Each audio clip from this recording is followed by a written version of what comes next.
अब इंडिया में ना ये प्रॉब्लम और ज्यादा मुश्किल हो जाती है क्योंकि हम सिर्फ यहाँ पे ग्लोबल शॉर्टेज की वजह से यहाँ पे सफर नहीं कर रहे। आगे ये भी खबरें आ रही है कि और भी ज्यादा बढ़ने वाले प्राइजेस। भाई मैं थोड़ा सा बच गया, ऐसा सीन हो जाए।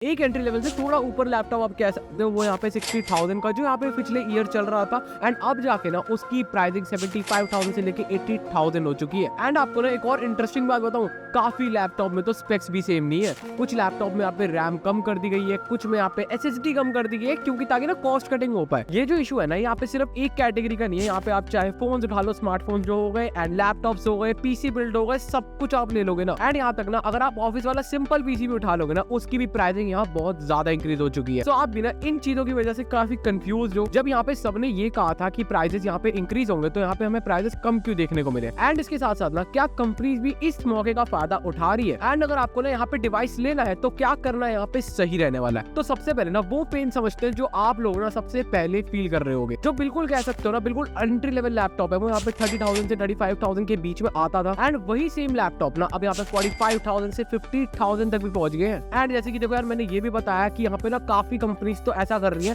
जैसे किसी लैपटॉप में 16 GB रैम मिलती थी एंड SSD यहाँ पे आपको 512 मिलती, तो उसके अंदर वो लोग क्या कर रहे हैं ना वो यहाँ पे 8 GB कर रहे हैं एंड 512 की जगह यहाँ पे 256 डाल रहे हैं। मिड रेंज लैपटॉप जो यहाँ पे 50,000 से 65,000 के अराउंड में मिलता था एंड अब वही कैटेगरी जो है ना वो यहाँ पे 65,000 से लेके 70,000 पहुंच गया एंड कुछ लैपटॉप उससे भी ऊपर जा चुके हैं। एंड हाँ इतना भी बहुत नहीं है, आगे ये भी खबरें आ रही है कि और भी ज्यादा बढ़ने वाले प्राइजेस। देखो यार ये चीज जो है ना ये तो मैंने अपनी पुरानी वीडियोस में काफी ज्यादा बताई है, जब भी मैंने यहाँ पे रैम प्राइजेस किसी भी प्राइजेस की बात करी है कि यहाँ पे ना जो रैम से रिलेटेड है ना यानी वो मेमोरी जो लैपटॉप या फिर फोन को चलाने के लिए यूज में आती है वो यहाँ पे 3 कंपनीज के हाथ में, सैमसंग, SK hynix और माइक्रॉन। अब पिछले कुछ ईयर से ना AI डेटा सेंटर्स को यहाँ पे HBM चाहिए। HBM यहाँ पे जिसको नहीं पता हाई बैंडविड्थ मेमोरी, जो कि यहाँ पे ना AI सर्वर्स में यूज होती है एंड नॉर्मल रैम से ना ज्यादा मार्जिन इसके अंदर मिलता है। तो इन कंपनीज ने अपनी प्रोडक्शन DRAM से हटा के HBM मेमोरी की तरफ कर दी है पूरी, जो यहाँ पे आपके लैपटॉप में यूज होती थी DDR4 DDR5 मेमोरी, उसकी प्रोडक्शन यहाँ पे काफी ज्यादा कम हो चुकी है। अब देखो पीछे से यहाँ पे सप्लाई बिल्कुल ही कम हो गई ना, तो अब जो डिमांड है जो यहाँ पे लोग खरीद रहे थे ऑलरेडी वो यहाँ पे उतनी रही या फिर और ज्यादा भी बढ़ गई। क्योंकि दिक्कत क्या हुई ना यार, अब यहाँ पे ये हुआ कि अब प्राइस बढ़ रहे थे, सबको पता था ये चीज तो कि भाई प्राइसेस बढ़े जाएंगे, अब रोज के रोज बढ़ने वाले हैं। तो उन्होंने भाई यहाँ पे बहुत पहले अपने पीसी बिल्ड करना शुरू कर दिया। आज के टाइम पे अभी भी रहा वो काफी लोग यहाँ पे अभी कह रहे हैं कि अभी पीसी बनवा लो एंड अभी यहाँ पीसी बिल्ड कर रहे हैं वो, ताकि बाद में प्राइसेस बढ़े तो वो थोड़ा सा हाँ भाई मैं थोड़ा सा बच गया, ऐसा सीन हो जाए। लेकिन जो बात है ना वो यहाँ पे इतनी ज्यादा सिंपल अभी के टाइम पे नहीं है, क्योंकि अभी जून 2026 के अंदर अभी मैंने इसके लिए रिसेंटली शॉर्ट वीडियो भी डाली थी, वो आप चेक कर सकते हो हमारे टेक शॉर्ट चैनल पे, लिंक आपको डिस्क्रिप्शन में दे दूंगा। Class action law suit file हुई। अब इनका यहाँ पे ये क्लेम है कि इन 3 कंपनीज SK hynix, माइक्रॉन और सैमसंग ने सिर्फ मार्केट की डिमांड फॉलो नहीं की, बल्कि इन्होंने ना यहाँ पे जानबूझकर DRAM की सप्लाई कम की है ताकि प्राइस यहाँ पे ऊपर जाए एंड सारा कुछ यहाँ पे HBM मेमोरी की तरफ शिफ्ट हो गया। इसका यहाँ पे बहाना बनाया है। अब ये जो केस है ना ये केस शेयरमैन एक्ट के सेक्शन 1 के अंडर फाइल हुआ है, जो कंपनीज के बीच प्राइस फिक्सिंग या सप्लाई फिक्सिंग को इलीगल मानता है। कंप्लेंट में ये भी लिखा है कि यार यहाँ पे ना जुलाई 2026 में तीनों कंपनीज ने अपने बारे में सवाल पूछना शुरू किया कि उन्हें कितनी क्वांटिटी चाहिए और वो किसको रीसेल करेंगे। नॉर्मल कंपेटिटिव मार्केट में इतनी सिमिलर टाइमिंग पर होना कॉमन नहीं माना जाता। अब देखो मैंने ना ये शॉर्ट वीडियो में बताया था अपनी ऑलरेडी कि ये पहली बार नहीं है कि इन कंपनीज ने ऐसा किया, इससे पहले भी हो चुका है। 1998 से 2002 के बीच इन 3 कंपनी ने DRAM प्राइस फिक्सिंग कार्टेल में शामिल थे, जिसे यूएस डिपार्टमेंट ऑफ जस्टिस ने प्रूवन किया था। सैमसंग ने यहाँ पे $300 मिलियन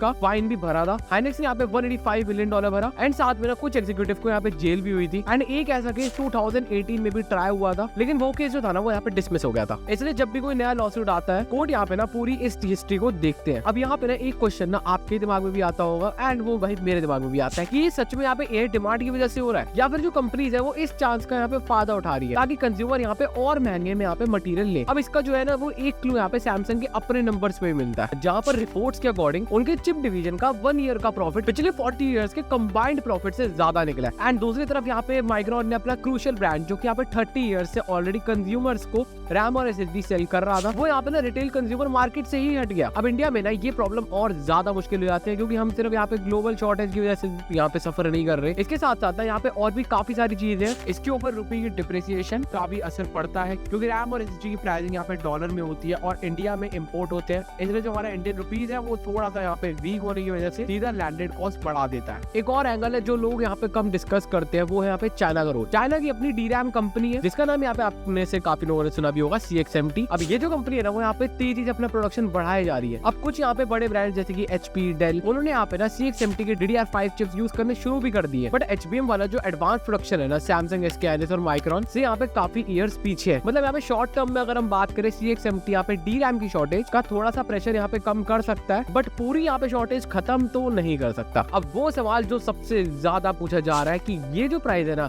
ये अभी नहीं तो कल या फिर कब बाद में जाके ये कभी नीचे आएगा। अब इसकी जो कंफर्म कह सकते हो ना, बिल्कुल एक कंप्लीट इन्फॉर्मेशन यहाँ पे किसी के पास भी नहीं है। ये जो कुछ लोग तो यहाँ पे कह रहे हैं भाई 28 तक यहाँ पे प्राइसेस जाके बिल्कुल ही रिलीफ नहीं आने वाला अभी तो फिलहाल, ठीक है। बाद में 28 के बाद थोड़े प्राइस कम हमें देखने को मिल सकते हैं। बाकी आप किससे पूछ लो यार, सब लोग अभी यही कह रहे हैं कि अगर जिसको यहाँ पे डिवाइस बहुत अर्जेंसी में बाय करना है तो अभी बिल्कुल सही टाइम है, एंड आप जितना वेट करोगे उतने प्राइस यहाँ पे इंक्रीज होते रहेंगे। एंड ऑल्सो यार आपके क्या थॉट्स है मुझे कमेंट में जरूर से बताना कि भाई यहाँ पे प्राइस बढ़ने वाले हैं, कम होने वाले, लेने कब चाहिए। तो यार आज के लिए बस इतने। अगर वीडियो थोड़ी सी भी हेल्पफुल रही हो तो यार लाइक कर देना, चैनल को सब्सक्राइब कर देना, क्योंकि ऐसे ऐसे कंटेंट हम लाते रहते हैं इस चैनल पे। सो मिलते हैं इसकी नेक्स्ट वीडियो में, तब तक के लिए थैंक्स फॉर वॉचिंग।